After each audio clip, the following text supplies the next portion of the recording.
Hello guys, welcome to SPPS school. Today we see chapter 8 Nirman Udhog of 12th class geography.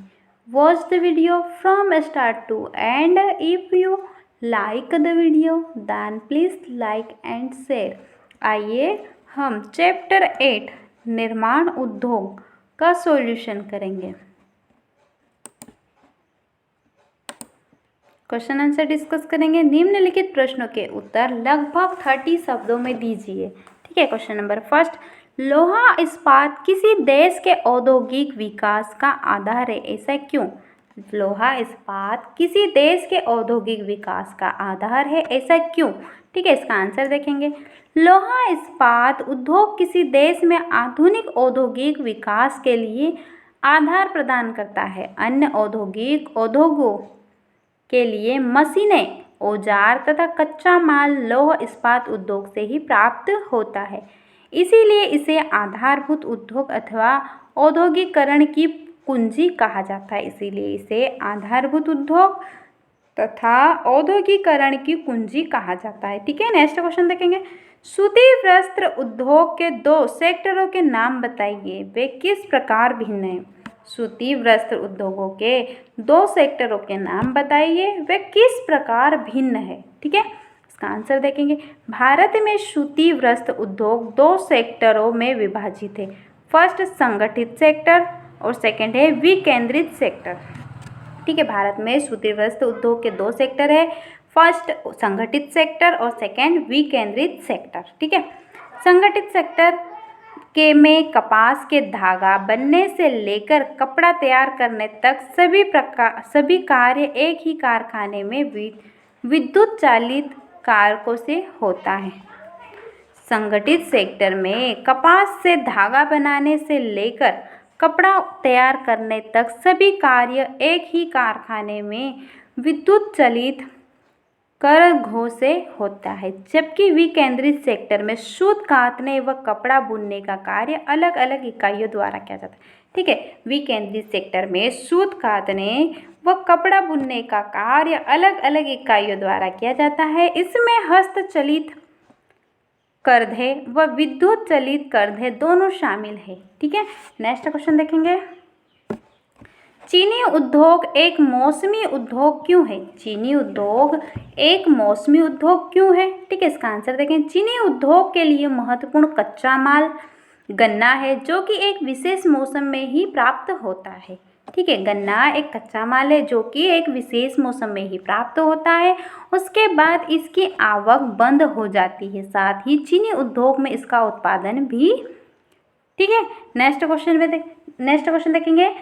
Petro रासायनिक उद्योग के लिए कच्चा माल क्या है? पेट्रो रासायनिक उद्योग के लिए कच्चा माल क्या है? इस उद्योग के कुछ उत्पादों के नाम बताइए। ठीक है, इसका आंसर देखेंगे। पेट्रो रासायनिक उद्योग के लिए खनिज तेल अथवा अपरिष्कृत पेट्रोल के प्रक्रमण से प्राप्त विभिन्न उत्पाद अथवा वस्तुएं कच्चे माल के रूप में प्रयोग की जाती है। इस उद्योग के उत्पादों को चार वर्गों में रखा गया है। ठीक है, रखा जाता है। फर्स्ट पॉलीमर, सेकंड कृत्रिम रेशे, थर्ड इलेस्टोमर्स तथा पृष्ठ संक्रियक। फर्स्ट है पॉलीमर, कृत्रिम रेशे, इलेस्टोमर्स तथा पृष्ठ संक्रियक। ठीक है, नेक्स्ट क्वेश्चन देखेंगे।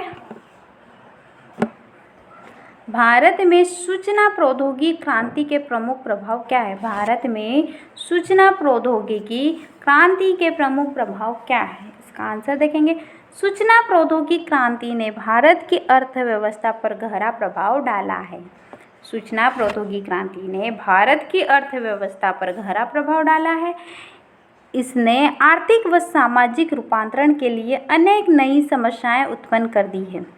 भारतीय सॉफ्टवेयर उद्योग यहाँ की अर्थव्यवस्था में तेजी से विकसित हुए सेक्टरों में से एक है।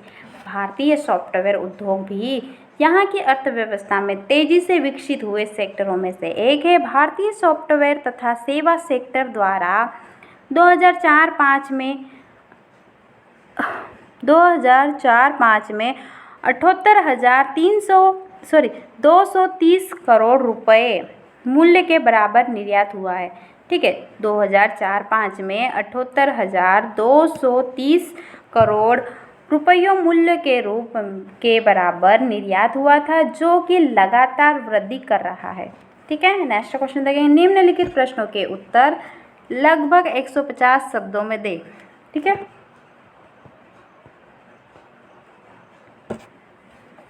क्वेश्चन नंबर फर्स्ट, स्वदेशी आंदोलन ने सूती वस्त्र उद्योग को किस प्रकार विशेष प्रोत्साहन दिया? स्वदेशी आंदोलन ने सूती वस्त्र उद्योग को किस प्रकार विशेष प्रोत्साहन दिया?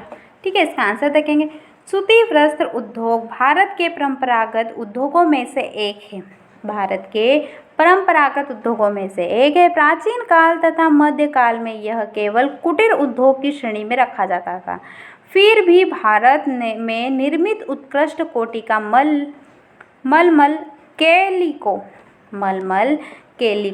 छीट तथा अन्य प्रकार के सूती कपड़ों की विस्तृत स्तरीय मांग थी। ठीक है, भारत में निर्मित उत्कृष्ट कोटि का मलमल, कैलिको, छीट तथा अन्य प्रकार के सूती कपड़ों की विश्व स्तरीय मांग थी।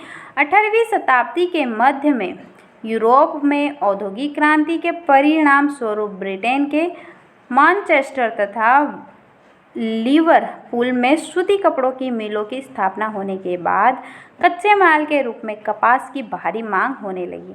ठीक है, कच्चे माल के रूप में कपास की भारी मांग होने लगी। भारत में ब्रिटिश शासकों ने भारत में उत्पादित कपास को इंग्लैंड भेजना आरंभ कर दिया। ठीक है, इस तरह भारतीय बुनकरों को कपास कच्चे माल की उपलब्धता न होने पर स्वदेशी सूती वस्त्र उद्योग प्रभावित होने लगा। साथ ही ब्रिटेन की मिलों में तैयार कपड़ों को भारत में बेचा जाने लगा। जो कि अपेक्षाकृत सस्ता होता था। इस तरह भारतीय अर्थव्यवस्था को ब्रिटेन शासकों द्वारा भारी नुकसान पहुंचाया जाने लगा। 19वीं शताब्दी में उत्तरार्ध में पहले मुंबई में तथा बाद में अहमदाबाद में सूती वस्त्र की मिल स्थापित की गई। 1920 ईस्वी में गांधी जी के आह्वान पर स्वदेशी आंदोलन में भारतीय लोगों को स्वदेशी वस्त्र व अन्य वस्तुएं खरीदने के लिए प्रोत्साहन किया तथा ब्रिटेन में नए बने सामान का बहिष्कार किया। ठीक है, आंदोलन में भारतीय लोगों को स्वदेशी वस्त्र व अन्य वस्तुएं खरीदने के लिए प्रोत्साहित किया तथा ब्रिटेन में बने सामान का बहिष्कार किया। इससे भारतीय उद्योगों को प्रोत्साहन मिला। भारत में रेल मार्गों के विकास व विस्तार ने देश के दूसरे भागों में सूती वस्त्र केंद्रों के विकास में महत्वपूर्ण योगदान दिया। दक्षिण भारत में कोयम्बटूर, मदुरै व बेंगलुरु में मिलों की स्थापना हुई। मध्य भारत में नागपुर, इंदौर, सोलापुर व बड़ौदा भी सूती वस्त्र के केंद्र बन गए। ठीक है, मध्य भारत में इंदौर, नागपुर, सोलापुर व बड़ौदा भी सूती वस्त्र के केंद्र बन गए। उत्तर भारत में कानपुर व कोलकाता में भी मिलों की स्थापना हुई। इस प्रकार भारत के प्रत्येक राज्य में जहां अनुकूल परिस्थितियां थी, सूती वस्त्र उद्योग स्थापित होते गए। ठीक है, नेक्स्ट क्वेश्चन देखेंगे। उदारीकरण, निजीकरण और वैश्वीकरण से क्या समझते हैं? आप उदारीकरण, निजीकरण और वैश्वीकरण से क्या समझते हैं? इन्होंने भारत के औद्योगिक विकास में किस प्रकार से सहायता की है? ठीक है, इसका आंसर देखेंगे। भारत में नई औद्योगिक नीति की घोषणा 1951 ईस्वी में की गई, जिसके अंतर्गत औद्योगिक विकास के क्षेत्र में उदारीकरण, निजीकरण तथा वैश्वीकरण की नीति अपनाई गई। ठीक है, उदारीकरण, इसका अर्थ है उद्योगों से प्रतिबंध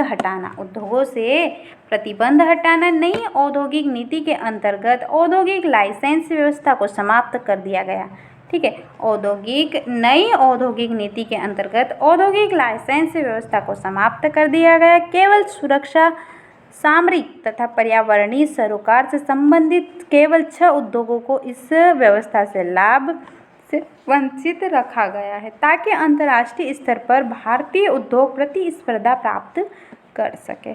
ठीक है, निजीकरण के बारे में जानेंगे। पहले हमने उदारीकरण के बारे में जाना था, अब हम निजीकरण के बारे में जानेंगे। ठीक है, इसका अर्थ है उद्योगों की स्थापना में सार्वजनिक क्षेत्र की भागीदारी कम करके निजी व्यक्तिगत भागीदारी को प्रोत्साहित किया जाए।